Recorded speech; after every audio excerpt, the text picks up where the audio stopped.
नमस्ते और त्रिपुरा में आपका स्वागत है। कहानियों, खूबसूरती और जिंदगी के रंगों से भरी एक जगह। भारत के उत्तर पूर्व कोने में बसा त्रिपुरा एक ऐसी जगह है जिसे लगता है समय भूल गया है। मेरे साथ आइए इस छुपे हुए खजाने के बीचों बीच इसके पुराने मंदिरों, रंग बिरंगी संस्कृतियों और दिल थाम लेने वाले नजारों को देखने। हमारा सफर त्रिपुरा की राजधानी अगरतला के बीचों बीच से शुरू होता है, जहां शानदार उज्जैन पैलेस इस इलाके के शाही इतिहास की निशानी बना खड़ा है। 1901 में महाराजा राधा किशोर माणिक्य देवबर्मा के राज में पूरा हुआ। इस महल का नाम खुद रविंद्रनाथ टैगोर ने दिया था, जिसका मतलब है सर्वोच्च विजय। इसका चमकदार सफेद रूप मुगल और यूरोपीय वास्तुकला के नमूनों से सजा हुआ पूरे शहर पर छाया हुआ है।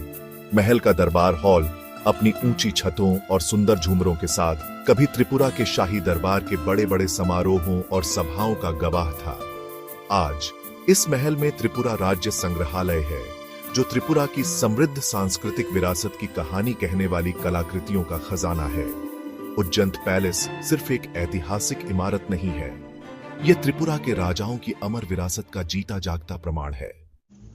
शहर की भागम भाग छोड़कर हम रुद्रसागर झील के शांत पानी की ओर चलते हैं, जहां सफेद रंग का एक खूबसूरत नजारा इंतजार कर रहा है। नीर महल, पानी का महल। 1930 में महाराजा बीयर बिक्रम किशोर माणिक्य द्वारा बनाया गया नीर महल बीते जमाने की स्थापत्य कला का एक नायाब उदाहरण है।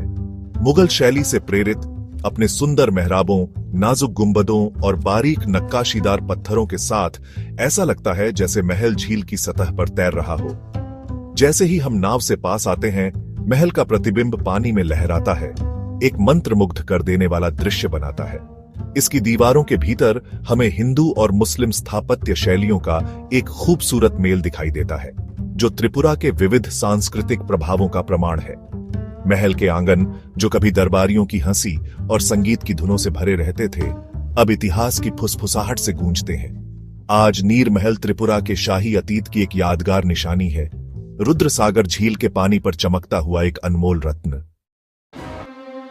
तीसरा अध्याय, उनाकोटी, जहां मिथक पत्थरों में उकेरे गए हैं। हमारा सफर अब हमें त्रिपुरा के हरे भरे जंगलों में ले जाता है, एक ऐसी जगह जो रहस्य और मिथकों में डूबी हुई है।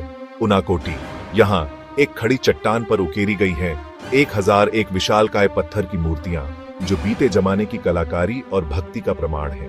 कहा जाता है कि शिव काशी जाते समय 1 करोड़ देवी देवताओं के साथ यहाँ रुके थे। उन्होंने उन्हें अपनी यात्रा जारी रखने के लिए सुबह होने से पहले उठने का निर्देश दिया, लेकिन केवल 99,99,999 ही समय पर जागे। क्रोधित होकर शिव ने सोते हुए देवताओं को श्राप दिया, उन्हें पत्थर में बदल दिया, हमेशा के लिए इस पवित्र उपवन में जमा दिया। नक्काशी का विशाल आकार लुभावना है, कुछ आकृतियां 30 फीट से भी ऊंची हैं। 7वीं से 9वीं शताब्दी ईसवी पूर्व की होने का अनुमान लगाया गया है। फिर भी उनाकोटी की नक्काशी उल्लेखनीय रूप से अच्छी तरह से संरक्षित है। उनाकोटी एक ऐसी जगह है जहां मिथक और इतिहास आपस में जुड़े हुए हैं, विश्वास और मानव रचनात्मकता की स्थायी शक्ति का जीता जागता प्रमाण। चौथा अध्याय, जम्पुई हिल्स, जहां बसंत कभी खत्म नहीं होता।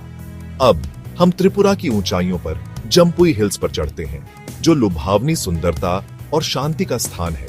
यहाँ पन्ना हरी चादर ओढ़े लुढ़कती पहाड़ियों के बीच समय धीमी हवा की गति से चलता प्रतीत होता है। अनंत बसंत की भूमि के रूप में जानी जाने वाली जम्पुई हिल्स मैदानों की गर्मी और उमस से राहत देती है। ये पहाड़ियां रंग बिरंगी संस्कृति और गर्मजोशी भरे आतिथ्य सत्कार के लिए जाने जाने वाले रियांग और माइजो जनजाति का घर है। पहाड़ियों पर खतरनाक तरीके से बने उनके रंगीन घर इस रमणीय परिदृश्य के आकर्षण को बढ़ाते हैं। सर्दियों के महीनों में पहाड़ियां पकते हुए संतरों के चटक नारंगी रंगों से जीवंत हो उठती है। उनकी मीठी खुशबू हवा में फैल जाती है। जहां तक नजर जाती है, इन बागों का नजारा प्रकृति की उदारता और रियांग लोगों की कड़ी मेहनत का प्रमाण है। तो आइए इस अनंत बसंत की भूमि की सुंदरता में खो जाइए और शांति का असली मतलब खोजिए। 5वां अध्याय, त्रिपुरा सुंदरी मंदिर, आस्था की तीर्थ यात्रा। हमारी यात्रा त्रिपुरा के सबसे पवित्र स्थलों में से एक पर समाप्त होती है, त्रिपुरा सुंदरी मंदिर। प्राचीन शहर उदयपुर में स्थित देवी त्रिपुरा सुंदरी को समर्पित यह मंदिर गहरे धार्मिक महत्व का स्थान है। यह 51 शक्तिपीठों में से एक है। वो जगह है जहां देवी सती के शरीर के अंग उनके पिता द्वारा उनके पति शिव का अपमान किए जाने पर दुख में खुद को जला देने के बाद गिरे थे। मंदिर की विशिष्ट मधुमक्खी के छत्ते के आकार की संरचना, जो बंगाली वास्तुकला की खासियत है, नीले आसमान की पृष्ठभूमि में शानदार ढंग से दिखाई देती है। मंदिर के गर्भगृह में देवी त्रिपुरा सुंदरी विराजमान है, जिन्हें सोरोशी के नाम से भी जाना जाता है। उन्हें एक खूबसूरत महिला के रूप में दर्शाया गया है, जो गहनों और उत्तम कपड़ों से सजी है। उनका शांत भाव शक्ति और करुणा दोनों को दर्शाता है। मंदिर के भीतर का वातावरण भक्ति की भावना से ओतप्रोत है, क्योंकि तीर्थयात्री प्रार्थना करते हैं और देवी का आशीर्वाद मांगते हैं। त्रिपुरा सुंदरी मंदिर केवल पूजा स्थल नहीं है, यह आस्था की स्थायी शक्ति और भारतीय संस्कृति में व्याप्त गहरी आध्यात्मिक मान्यताओं का प्रतीक है। जैसे ही त्रिपुरा की हमारी यात्रा समाप्त होती है, हमारे मन में विस्मय और आश्चर्य का भाव रह जाता है। इसके शानदार महलों और प्राचीन मंदिरों से लेकर इसके लुभावने परिदृश्यों और जीवंत संस्कृतियों तक, त्रिपुरा उस दुनिया की एक झलक पेश करता है जो समय के साथ नहीं बदली। तो इंतजार किस बात का? आइए उत्तर पूर्व भारत के इस छिपे हुए रत्न की अनछुई सुंदरता का पता लगाएं। अगले रोमांचक सफर में मिलते हैं।